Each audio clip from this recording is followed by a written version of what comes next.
It is time for more Uncut Long War 2. We are going to get introduced to a new soldier, and this one is brought to you by Ender the TM. Henrique dos Santos was born in Sao Paulo, Brazil. He was an incredibly smart child, but in his formative years didn't show much interest in physical activities. Thankfully, his father, who was part of the Battalion of Special Police Operations Counter-Terrorist Unit, insisted he work on his mind and his body. Henrique's father taught him CQC techniques, gun maintenance and functionality, and basic stealth tactics. He took a liking to the training, and in his teens, Henrique pursued a career with the Federal Police of Brazil in the counter-terrorist unit, just like his father. When the aliens attacked, although he was young and inexperienced, he was invited to join XCOM because of his impressive skills. Nicknamed Surgeon for his deadly precision with melee and knife attacks, and his scientific know-how, he was a valuable asset against the aliens. Although the initial war was lost, Henrique survived and eventually became a resistance fighter. We recently picked him up, and he has become a valuable member of XCOM once again. He's been equipped with the most advanced tech that we have to offer and is ready for deployment. So, this guy is smart, he's strong, and from the looks of things, he's ready to kill some aliens. So let's get into it. Here we go. It is time for another Guerrilla Ops mission, Operation Half-Dead Saga. The objective for today is to destroy an Advent monument, so we're going to get to blow something up. The baseline enemy activity is extremely light, and the reward is some intel, which we desperately need. We've got a lot of days to infiltrate this mission, so we are most likely going to deal with that extremely light enemy complement. Before we get out there, we've got to take a look at our squad composition. We have a sharpshooter, 2 specialists, a rogue, and a shinobi. So we have pretty much all the ranges of engagements covered. We've got our sharpshooter, Liam Markles. That is provided by Daniel Michalchuk. We're going to meet him pretty soon. He is going to cover the long range. Then our specialists are going to be engaging that mid-range combat. And then our shinobi, of course, will be up in everybody's face with his sword, chopping dudes' heads off. And then our rogue, Nas Hull, will be in there shooting people from close range with his SMG as well. As for the items that we're bringing, our shinobi is just wearing the ceramic plating and no other items, so he's going to have an incredible amount of mobility. Our first specialist, Alfie Green Jelly O'Brien, provided by Andy Scott. She's coming in with a frag grenade, ceramic plating, and a med kit.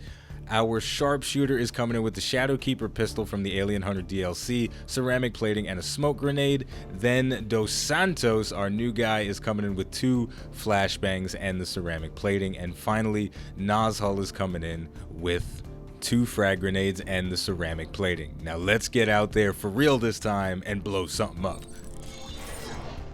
Alright, let's get into it. From the looks of things, this is going to be a carbon copy of Operation Gatecrasher, my least favorite mission in the game, period. So I'm not going to be enjoying myself today. I'm going to spoil that for you. I have not done a legitimate Operation Gatecrasher since maybe a month after the game's release. Every time I start a new campaign, I cheat my way through the first mission because I can't stand it. I hate Operation Gatecrasher with a passion. I hate going into that mission with 4 rookies. It just seems wrong. But, you know, fortunately for us, we don't have just 4 rookies coming with us today. We've got a pretty well-equipped squad, actually. So maybe I won't hate this as much as I'm expecting. You know, we got a nice squad with us. You know, that's all I'm gonna say about that. But you know what? No, we're not going to do that. I'm not going to be salty today. I'm going to be happy that we've got a good squad. I'm going to think of all the positives and leave the negatives at the door. All right, so let's get into this, man. Let's get into this.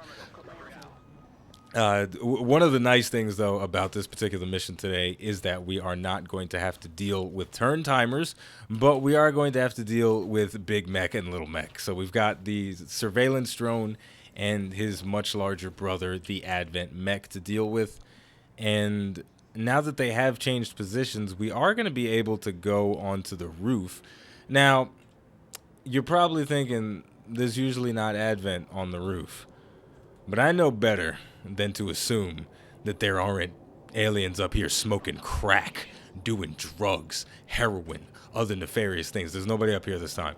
But It was better that I checked up here with Shane Long because he's got a ridiculous amount of movement, so he can check these things without us having to worry. So now that we know that the roof is secure, we can go up there with Liam Marcoles. This is Daniel Michalchuk's soldier. He's climbing up there because he's got that agility.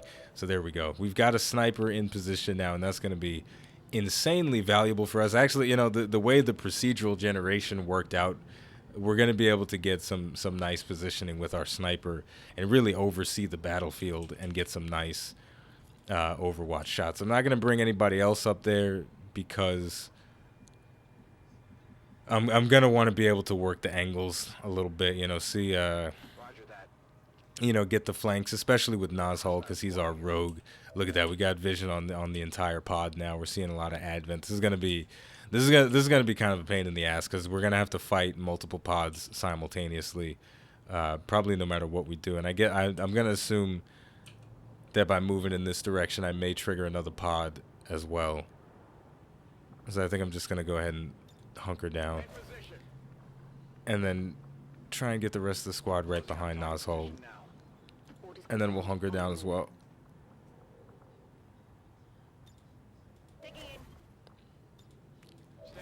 All right, let's see what happens, man. But yeah, you know, not having a turn timer is nice for a change because this is basically going to be a long, drawn-out firefight, and we can worry about positioning as much as we would like to. Now, I'm going to continue using Shane Long to scout out the area to make sure that we don't accidentally reveal ourselves.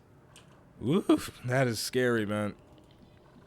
But yeah, so as you can see, if I would have advanced with Liam, he would have revealed himself. So we're going to just put him in that position for now. And then when the action starts kicking off, then he'll actually be able to start doing the work that he was meant to do.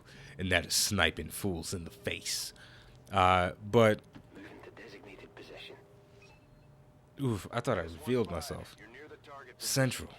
You got to warn somebody before you get on comms, man. Damn. But yeah, the beauty of not having a turn timer is that you do get to worry about tactics as much as you want, and you don't have to care about the strategy involved in getting to an objective, right? Because the thing is, it's very easy to argue that the timer forces you to make bad decisions, but I like to think of it as the timer forces you to make difficult and uncomfortable decisions. I want to say uncomfortable decisions.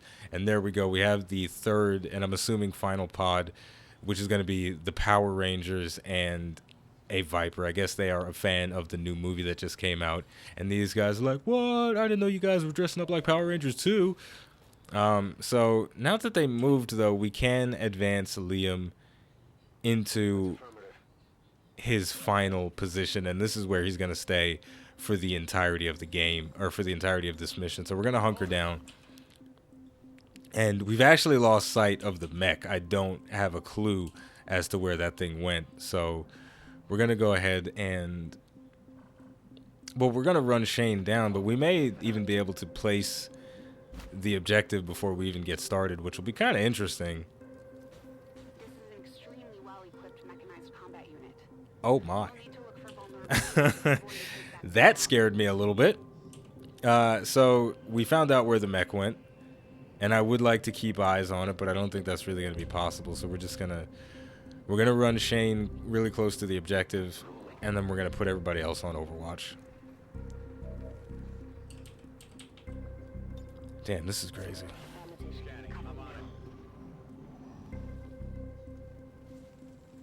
Alright, we got people moving around. Got the Power Rangers testing out their new cosplay. Oh, please don't. Thank you for stopping there. They are way too close to Shane for comfort. We're not going to be able to activate the objective, but we've got a nice jump on these guys. We've got some pretty solid positioning, and we're going to be able to do some pretty heavy damage to start this off. So let's get into it, man. Let's pop this off the only way I know how to, and that is with a bang that is going to hit the majority of their forces, and the forces that are definitely the most difficult. So let's go ahead and Overwatch with green jelly. I actually did a bit of a misplay there with green jelly. Andy Scott, I apologize for not using your soldier to the best of her potential, but she has this ability called aim that whenever she hunkers down, she gets an aim bonus, which is pretty significant. I should have hunkered her down on the previous turn. That would have been a bit more valuable to us. And since I do believe that we have revealed all of the pods on the map, I'm going to go ahead and use Nazhul to sprint over here so that he will be on the flanks of the enemies on the next turn, and then we're going to get ready to toss out the light. Mr. Henrique dos Santos is throwing out that flashbang. Let's get into it, man. I'm working on my accents. I'm trying to get it right, but it's probably wrong. So let's see what happens. Did I forget to Overwatch Liam? I think I did. Oh, man. Yeah, I did forget to Overwatch Liam. My bad. That's definitely not. Ah, shit, and we got revealed. All right, it's not the end of the world. It's not the end of the world.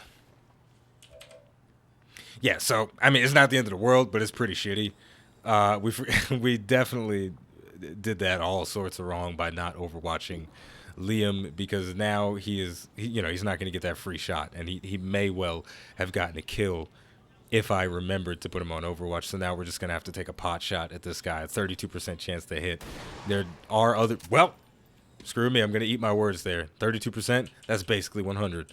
But now that Shane Long has been revealed, what we're going to do is we're going to move him over here.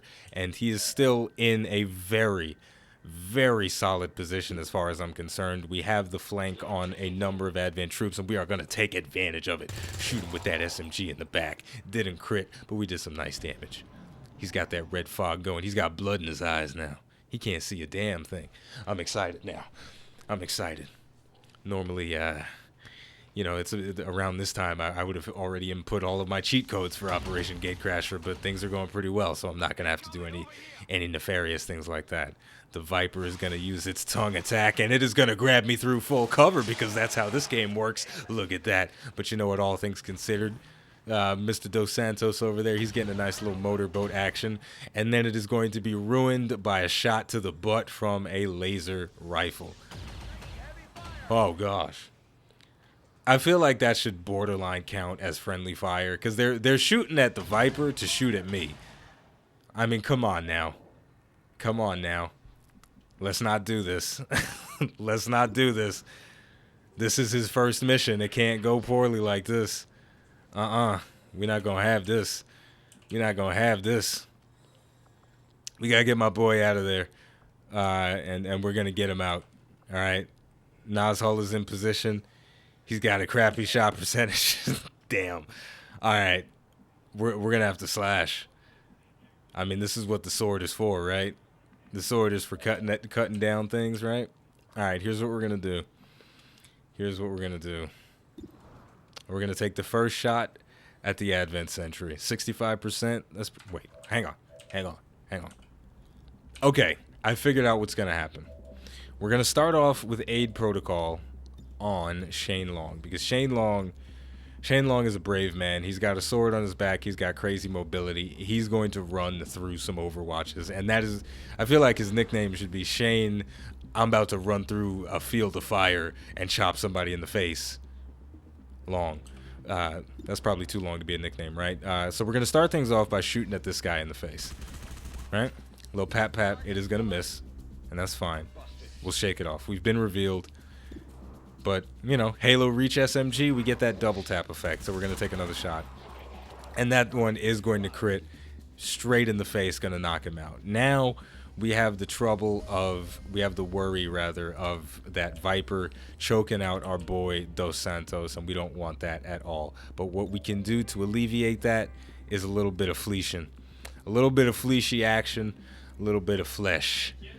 So we're going to run in there, and we're going to slice that Viper, and it's going down. I am using the accurate swords thing, so Overwatch not even going to trigger. So all of my sword slashes are 100%, because it just bothers me. It just bothers me. So that's going to be a thing. So now Dos Santos is free, but he is he's battered, he's bloodied, and he's in a lot of pain. So we're going to have to get him out of there. But before we do that, we're going to take a pot. No, wait a minute. Think. We got to be smart about this. We have to be smart about this. All right. We're going to toss out a gremlin heal on Dos Santos, so don't worry. Ender, I'm going to keep your man safe.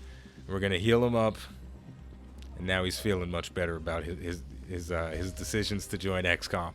Because, you know, me personally, if I go on my first mission, I'm getting grabbed by a snake with titties, I'm not going to feel too good about it. Oh, and now the Overwatch going to trigger? It's going to miss, though, so I don't care. But yeah, you know, if my first mission with XCOM, I'm getting grabbed up by a snake with titties, I'm going to seriously reconsider, you know, whether or not I'm going to stay. And we do have the ability to combat protocol on the Viper, which would be a guaranteed kill, which would be so much better than, you know, leaving it up to chance. But I am going to leave it up to chance. And you know what? The fact that Overwatch missed isn't too big of a surprise because he was disoriented, the engineer. I mean, not the engineer. Ooh, right in the face. The Advent Gunner was disoriented, so he had reduced accuracy. And Death from Above is going to proc. I'm speccing Liam out as a pure classic sniper, so he's going to be able to do some very devastating things with the Death from Above combination. His pistol was invisible, but, you know, it was still there. We can all, you know, use our imagination. It was the Shadowkeeper pistol. But now at this point, we can guarantee a kill on the Viper, which would be fantastic because that thing can still send out its tongue and grab people. Or we could go for a safer play, or a slightly unorthodox play and hunker down. But I think I'm going to go ahead and eliminate the Viper. I think that's the smart move. Yeah, there we go. And it only rolled a 1. All right. We're working out. We're working it out. You know? Yeah, you know, it's kind of like a mermaid thing, though, right? The Viper, you know, if you lived in a world where there were giant snake women slithering around, and they were quite voluptuous, would you consider fornicating with a snake woman? And damn, this is not a good day for Dos Santos, but you know what? He's got his dancing shoes on, and he is dodging all the enemy fire. The mark is going to come out, and damn, Nazhul going to take a big bit of punishment, but thankfully it isn't going to kill him. That's the ceramic plating is probably the best thing about Long War. The fact that you can, you know, that you have that, the fact that every soldier basically gets to have armor is truly fantastic. And you know, it's nice, and you do have to make a trade-off in order to get it. You have to sacrifice 1 point of mobility, so it's a bit balanced. It feels pretty even. Now, let's see what we can do here. We know we got an Overwatch over there. That's going to trigger if I move anywhere. But we do have another combat protocol, which we can use. So we're going to go ahead and do that. All right. So I think at this point we have it locked down, but the problem is we can win this mission no problem, right? I'm feeling confident in that. It's not really an issue. There's no reinforcements that come on Operation Gatecrash, so that's not a problem. But the problem is, and what I'm not sure about is, can we get everyone out alive? There's always that chance that one of these Advent are going to take a really lucky shot on somebody, and it's going to ruin my night. I am recording this at about 11 o'clock in the evening, or 10 o'clock. I don't even know what time it is, but it's late. And essentially, if something goes wrong now, I'm not going to be able to sleep. Plain and simple. So why don't we try and make something go right? Nazhul, he's a freaking ninja, so we can activate Conceal and kind of cheat the system a little bit and avoid that Overwatch and continue to advance our position. So we're going to do just that. Boom. New position found.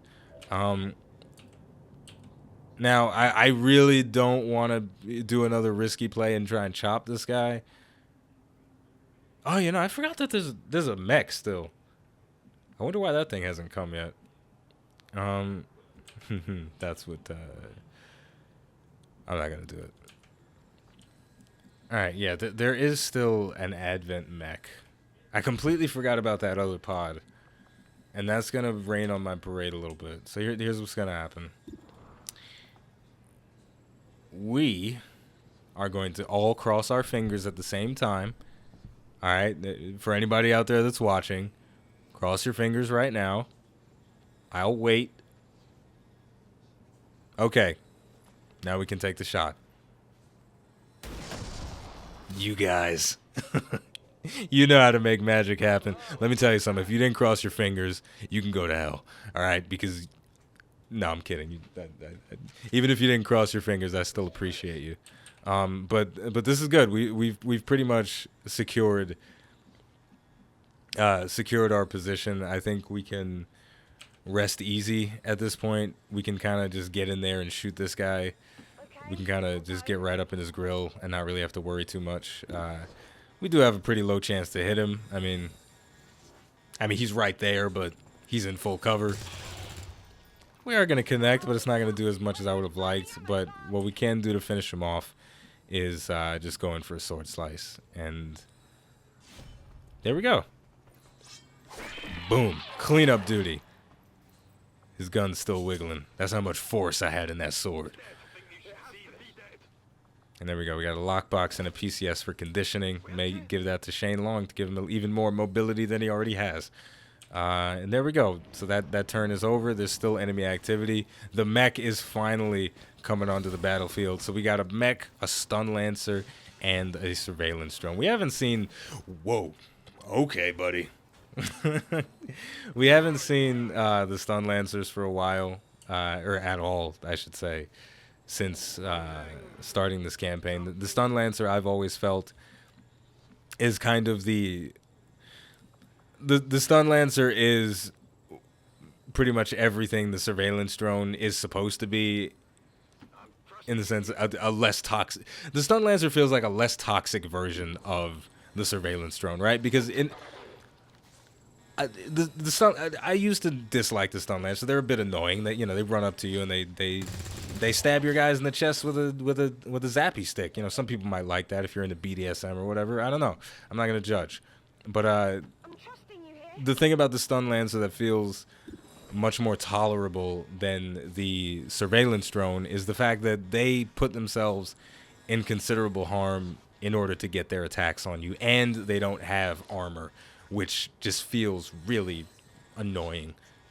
And the thing is, the stun lancer may in fact be just as powerful as the surveillance drone, but for some reason I feel like the drones are cancer and the stun lancers are not. And maybe I'm just wrong for feeling that way. Maybe that's just not even a good opinion, and I do apologize for using the word cancer to describe my opinion about something being bad.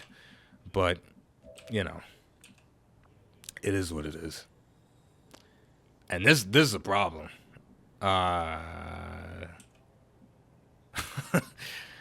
What are you doing? There's a giant robot kind of looking at you. No, not that one. This one. Yeah, what do you do when you're staring down the barrel of a giant robot? Do you run for the hills? I think you run for the hills. This is brutal. This just got kind of annoying again.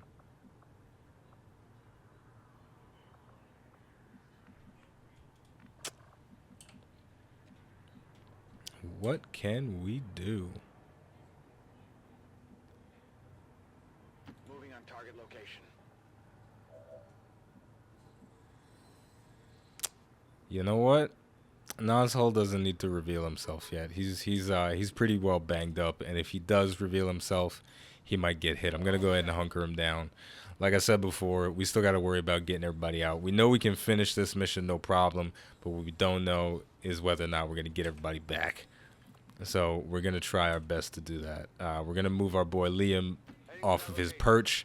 I would have been perfectly happy leaving him up there for the entire game, but that mech would see things a little bit differently. And since we do have the Shadowkeeper pistol, we are going to test out this ability Shadowfall. If this kills him, we're going to go into concealment. It is going to kill him. Our pistol is still invisible.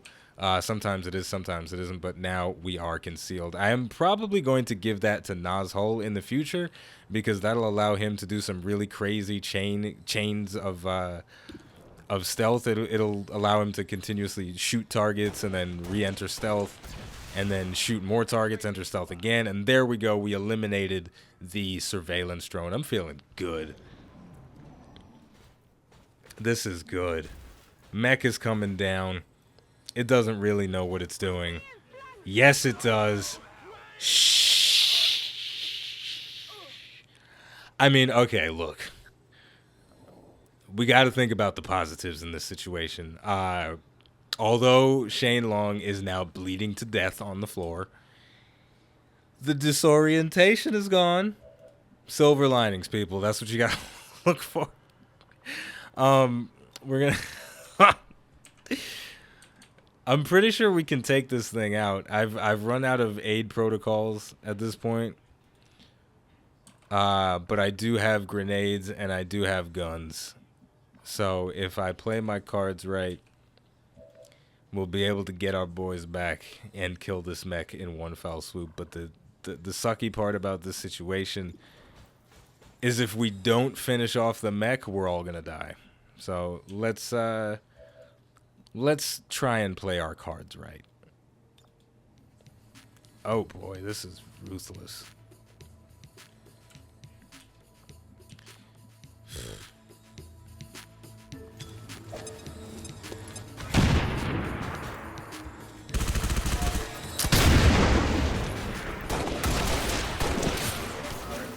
Target eliminated. Well, it looks like we did manage to play our cards right. So this was a successful mission. We destroyed the monument and we're heading back to base. Everybody's nice and safe. You know, we took a little bit of punishment there at the end and it could have gone horribly wrong, but it didn't, so I'm happy about that. As always, the name of the game is XCOM 2. The name of the channel is iBluairJgR Gaming for Comedy. Thank you for watching, and I'll see you next time.